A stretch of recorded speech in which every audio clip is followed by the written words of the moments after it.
I am telling you this very sternly, not because I'm rebuking you, not because you did something wrong. I'm telling you this to encourage you because some of you never heard these words, or you never heard this message. I mean, maybe you've heard it, but in another way. Look, whatever you encounter during a lifetime, whether it's an opportunity or whether it's a problem, especially when it comes to when you encounter difficulty, or whether you encounter or whether you feel uncomfortable with something, whatever you encounter, especially things that are uncomfortable or things that you want to stay away from, look at the bigger picture. It is the human predicament since the fall of man that we tend to look at the small picture. We tend to be distracted by details, and those details are not irrelevant, but they're just details. If there is a big forest, we tend to focus on individual trees. We see all those trees, whoa, and we become overwhelmed with all the trees that are there, but we fail to see that it's one big ecosystem, metaphorically speaking. Alright, so let's talk. Okay, I'm going to give an illustration as you know of me. Maria. Or Mary. Let me just use the English version, Mary. Mary is a teacher, Dutch, at high school. She's Dutch. She has studied Dutch language and culture at the university. She loves her country. Now, at the school, there's this refugee that entered in, and he speaks Dutch very well. He comes from Syria years back, even before the whole ISIL thing began. His parents left because they were poor people that lived near the border with Iraq, and there were already troubles back then. They had an ability to flee to Netherlands, go to criminals, human traffickers. They did it, and well, the Dutch government allowed him to stay. And now this guy, let's call him Karim. I'm just making up a name now. Karim is quite intelligent, but for some reason Karim feels excluded. And Karim didn't understand what it was. Now Mary now, who sees the bigger picture, later explained to Karim what was going on. She told him, Karim, you speak Dutch well, almost fluently, but people in general, they seek external validation. So they look for people that look like them. Even though you grew up in the Netherlands for the most part of your youth, you are still not from here. Now, people are not discriminating against you, it's just that they aren't used to communicate and be involved with people that are not like them. Because look at this. Karim could have easily feel attacked by the attitude of the people around him and think that they were racist or whatever. But why? Because Karim couldn't see the bigger picture.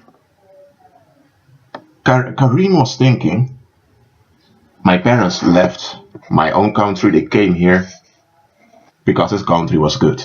That's what his parents told him. So Karim grew up with the idea that the country his parents fled to was good. So Karim began to see everyone around him in the country as good. So whenever people were unkind to him or they saw that things didn't add up, he blamed himself because he thought this country is good. These people are good. He had this kind of self-negating, self-hating attitude that he received from his parents. And he had no idea that this had affected his thinking.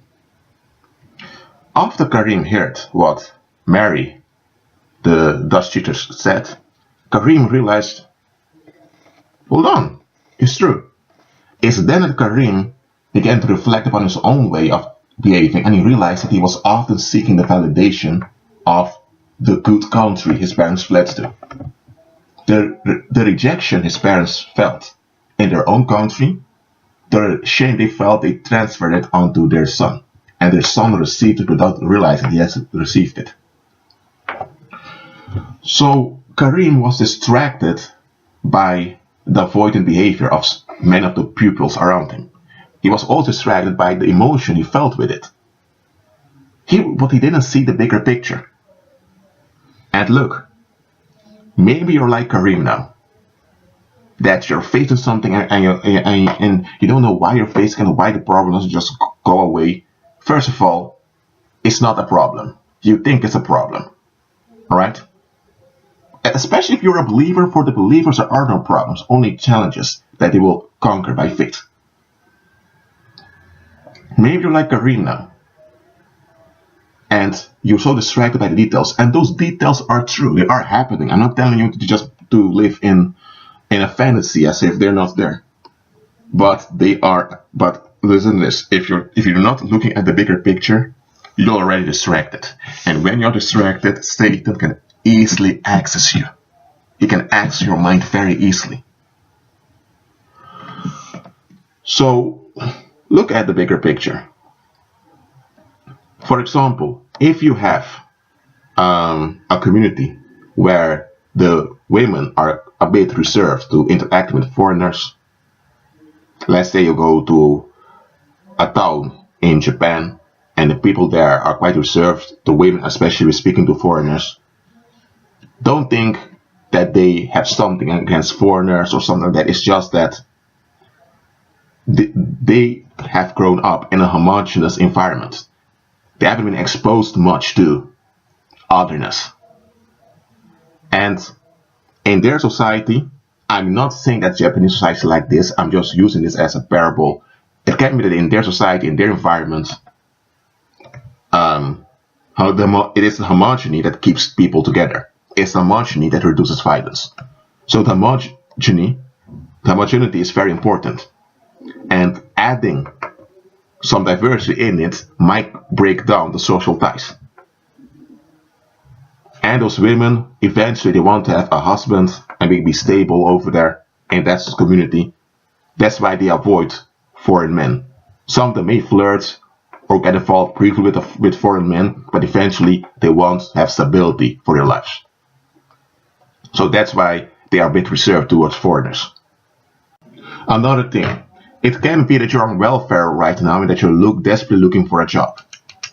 And you are applying, and then you have one friend of yours, let me say she got a job quickly, a good paying job.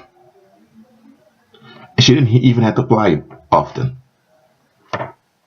And you look at that friend of yours and you think, what did she do? Then you have a former classmate, not really a friend, a former classmate that you encounter. And you talk to him about that you're looking for a job for almost 8 months. And you really want a job because you've graduated and you want to start your career and all of that. And that former classmate hears that you are sad and a bit jealous because that friend of yours got a job quicker.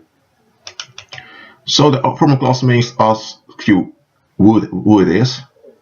You tell her it's Lucia, because Lucia used to be the former classmate of that guy also. And then the guy tells you, don't get upset because Lucia got a job that pays well. So don't you know? And then you might be thinking, what don't I don't know? What is going on? Your former classmate tells you Lucia is into witchcraft.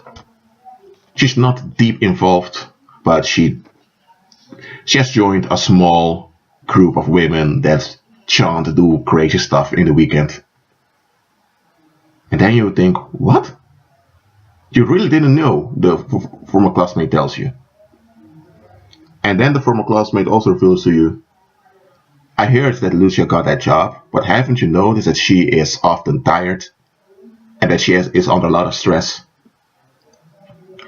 She wanted to get a job quickly. but she was too distracted by her need to have an income. She could have gotten on welfare for a while also, that would have benefited her, but she was so into being validated by others. She didn't want to go on welfare so that people wouldn't talk about her, so that people wouldn't murmur against her that she is living off of the tax dollars of other people. She was so frightened of being devalidated and being the target of criticism and rage that she forced herself to get a job. The way she did it, she did whatever she did with those wages together, and she got a job. But look at this. She has a job now, but the job is killing her slowly. Soon you will hear that she has a mental breakdown. And after she has a mental breakdown and she can't work anymore, well, then she is mentally disabled, that she can't work. She has to go in welfare again. And if she has a mental breakdown at a job, maybe it will go probably very ugly. What will she do afterwards? And then you say, well, I didn't know all of that. Then the former classmate tells you, listen, are there people around you that keep bothering you, ask you, when are you going to get a job? When are you going to get a job? And you say, yes. Sometimes my mother often calls me and keeps asking me, when are you going to get a job? When are you going to get a job? Or often some relatives or some friends come by and keep mentioning, you need to get a job quickly, you need to get a job. And you always will tell all those other people that did get a job after they graduated. The former classmate tells you, listen, are those people offering solutions? Are they offering to pray with you? Are they offering to make spiritual advance for you, for your benefit? Or do they put out to some kind of spiritual aid for you to help you? And then you say no. Then the former classmate asks you, then why are you permitting them to keep mentioning your need for having a job?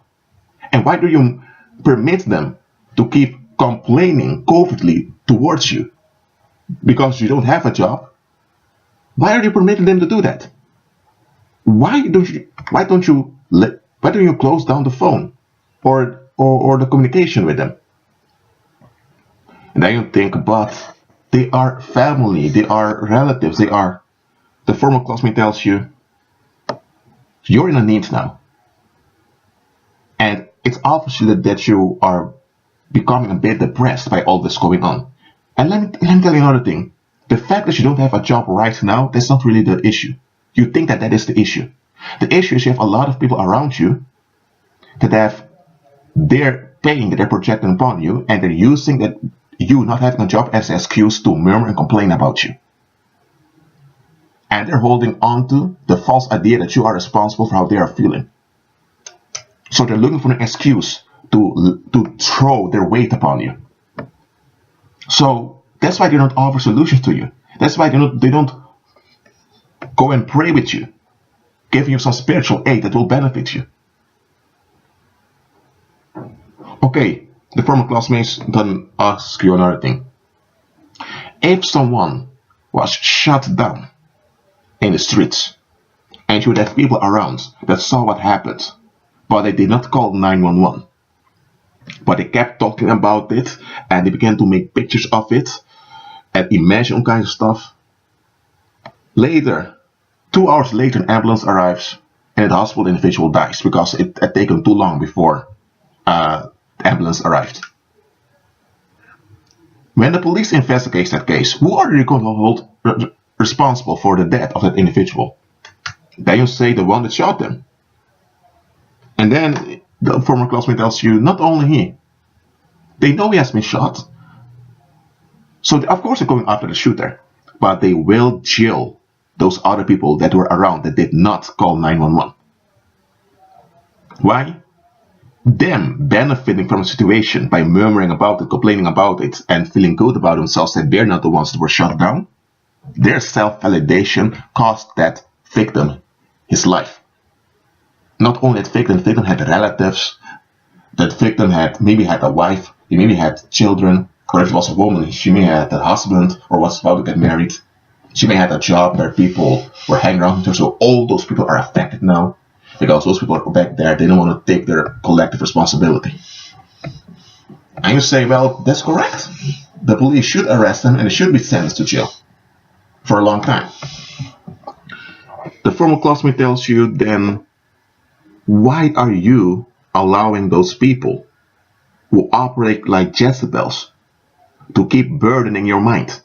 You are not aware what they are doing. That's why it continues. Now I'm informing you that's what they are doing. Look, if someone lost a child due to an accident, you're not going to keep mentioning the accident to that individual, right? You're not going to throw it in their face or talk about how happy others are with their children while they just lost their child. And you'll say, of course not. That's cruel. That's very disgusting. Then the former classmate tells you, so when you don't have a job and you're stressed out because of it, and there's no way in your own personal strength that you can do anything about it, but people keep mentioning it over and over again, but they don't go look for any solution. And you always, on purpose, when they call you, go to the subject of that job. What are those people doing? Then finally, you get the bigger picture. Okay, now listen. I did not record this second parable, or maybe I didn't record this parable here to excuse you from not looking a job. If you need a job at the moment, you look for a job. Okay, so the parable was not that much about jobs. It was about looking at the bigger picture. Listen, not looking at the bigger picture can kill you. So when I tell you here to look at the bigger picture, it is for your benefit. Oh yeah, and forgive me, it was not the second parable. That parable about the jobs was the third one, but okay. I forgot that I also made a parable about Japanese women in the small community in Japan. But just understand this. Whatever you encounter, train to look at the bigger picture. Looking at the bigger picture is not exhausting your mind with all the facts or knowing all the facts in detail. No, it's just check the bigger picture. When you arrive, let's say you go to Brazil, you go to the jungle, and people go onto a high hill, a high mountain with you, and you look around and you see the horizon and you see it till far. Now that's the bigger picture. You can see clearly how the river flows. You can see mountains in the backside, maybe in some of the cities far off. That's the bigger picture, obviously. But when you're on the ground near a river, you can still just look around. You can see the river is streaming. You can see the other side of the river. You can see the trees. You can also see that there are mountains in the background. But because you see the bigger picture now, and you don't just focus on walking to get where you want to go, you will notice when suddenly a snake appears, for example. If you're walking near a jungle, near a deep forest, and you're not alert to your environment, what's going to happen when a snake appears out of the blue? You're not going to notice it. Your mind is not alert. And it can be that suddenly a serpent bites you. But if you're constantly alert, and while you're walking towards your destination, when you notice anything strange like a sound, you look around. Now look, when you look at criminal cases, I'm not telling you to dive into criminal archives at the police station. I'm not telling you to do that, but neither am I telling you to go watch a marathon of crime documentaries. You can if the Holy Spirit leads you to do that, or if it's necessary for your studies or for your work. But when you look at criminal cases, not just homicide cases, also cases when people were robbed or when something terrible happened in the community. When you look at those cases often, sometimes you become a bit upset. Not upset, although to rage, but upset because you think, why didn't anyone see this coming? I know people don't have a crystal ball that they can look into the future, but there are things you can see coming. For example, there was this guy once, there was a murder case. There was this guy, he was a young man. He was an athlete during high school. He was Afro-American, so you can call him black. He was tall, handsome, he had good grades. He was a champion in American football after he finished high school, went to college, and at college he studied business, and he graduated in one time. He got a job that paid well, and his mother was a businesswoman, had her own business that went well. And that guy also had a relationship soon and a daughter. But what happened? This guy, he was so used with being praised by other people, though to his handsome looks, though he had brains, he had high intelligence, he got good grades, he was very athletic. Without him being aware of it, he has become attached to that validation. So he also, as a young man, even before he had that relationship, he went to the parties, to the clubs. He had a job, and the job he did get paid. During his college years, he had part-time jobs. After college, he had his full-time job, but it didn't pay that much. Because he had to pay his mortgage and all of that. So that guy began to invest in drug trade. He didn't deal drugs himself, but though because he invested, drug dealers would pay him some of the profit. So after a while, he began to deal himself, and later he had dealers that worked for him, and he would go to clubs. He would be the party guy. He would be the star over there, and people knew he was a grad student of a university. He was an alumni. They knew that he came from a not really wealthy, but he came from a good background. That he was a football player. He was still athletic, still handsome, and all of that. But check this out. Check this out, people. He was now hanging around places where drug dealing and prostitution occurred. And the money he made, though to his job and his studies, he invested in drugs, and the drug money that he made, nobody knew about it. He got away with it. He began to spend it onto women that were desperate for sexual attention. Because many of those women that went to those clubs, they wanted sexual attention so bad, they would dress up provokingly, put so many makeup on. Why? Because they wanted to catch a man so that they can get to withdraw some money from the man. And many of those drug dealers that came there, they were desperate to get some of these women, but many of those women turned them down because they didn't make that much money. So you had those attention gold whores over there, and this guy spent time over there to get validation from such women. By the way, I'm not against women, absolutely not, but come on now. Dude, when I was looking at that documentary, I was thinking, dude, what's going on with you? What's wrong with you? Here's the thing. That guy was distracted by the success he was having. He lost perspective and he became trapped. Those other drug dealers and many of those other frustrated men that came to release their hurts by going to the club to forget about all the things that were going on with them. They saw this tall, black, successful man with many of those women around him. He had his way. He was making money. He was becoming the boss, the leader in the club scene in that city.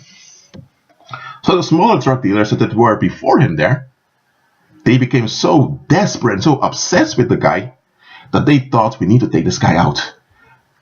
Even though they could benefit by partnering with this dude, they didn't want to partner. They were so upset that their validation was frustrated. They were so upset because he had easy access to all those hot-looking women. I'm using the terms that they use in the documentary.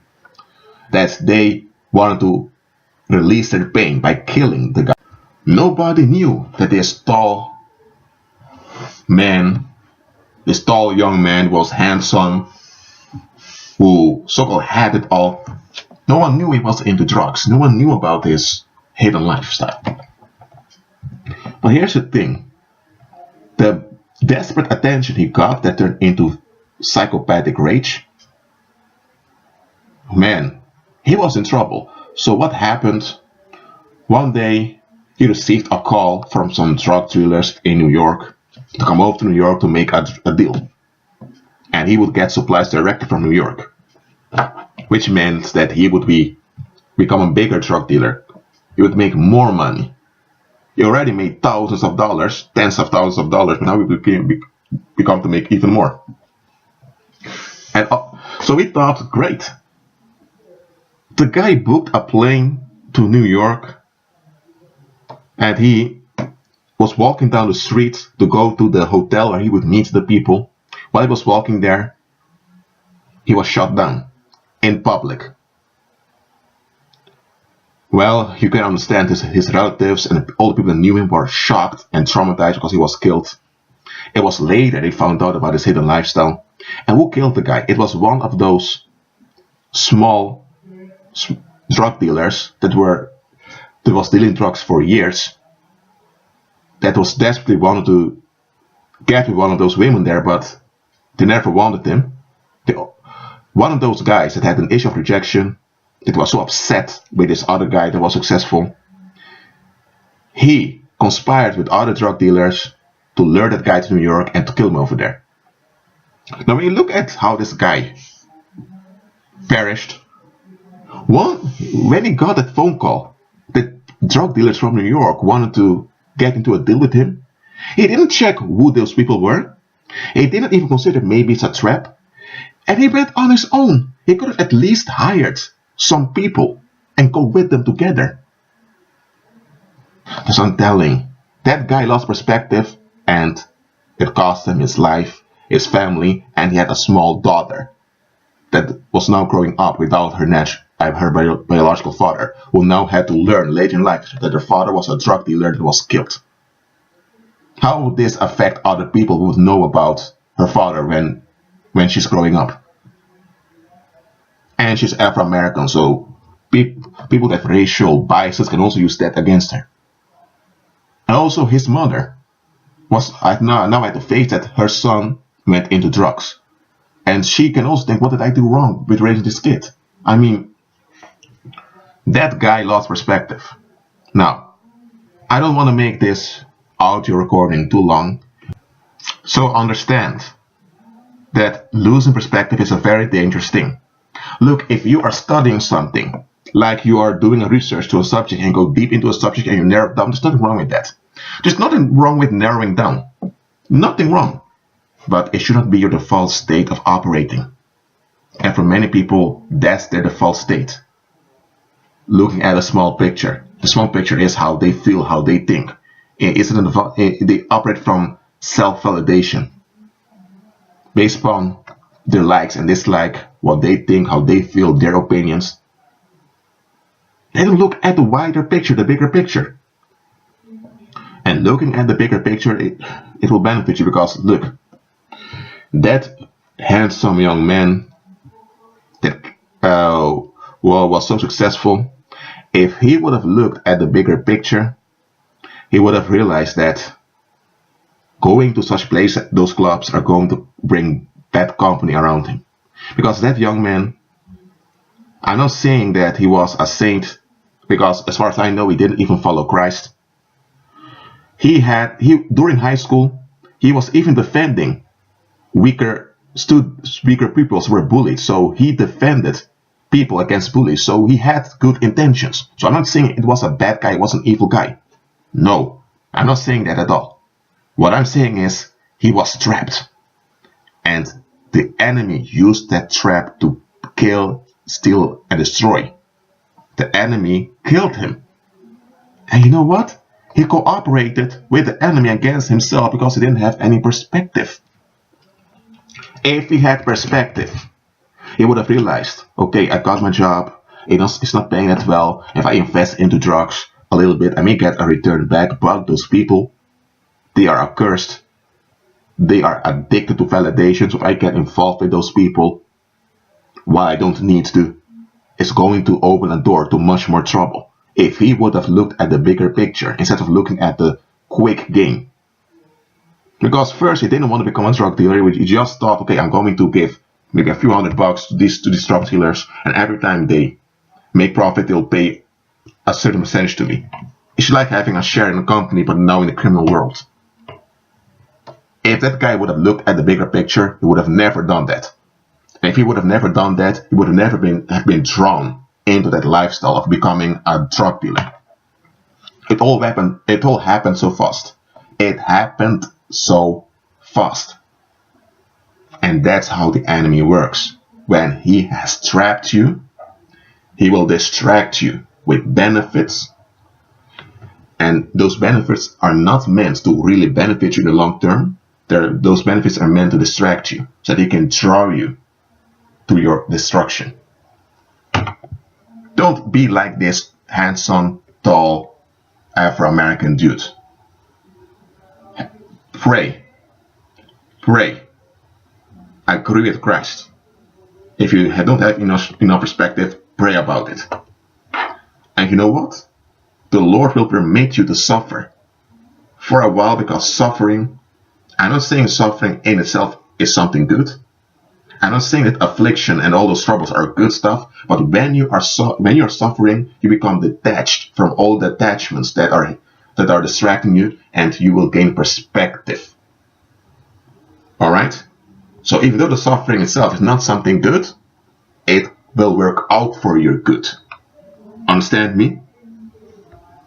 And all believers will go through seasons of suffering, some longer than others, but it doesn't matter. What you know is that it increases your perspective. Well, that being said, I want to remind you, I'm just a messenger. I don't know everything. I don't have all the answers. I don't. And the perspective I have, just trust me, it didn't fall out of the sky like that. I also went through suffering and troubles. Troubles I didn't look nor seek for. I had bad stuff happening to me. Alright? However, when I kept on going with the Lord, I kept on growing and growing in understanding, that's how I gained a lot of perspective. Now, I'm not saying that everyone has to go through the same type of suffering to gain perspective. I'm not saying that at all. And what I'm telling you is that do not become upset because I'm making these YouTube videos and I reveal a lot of knowledge, thinking you're inferior. No. Because, let me say it like this. Having perspective is not always fun.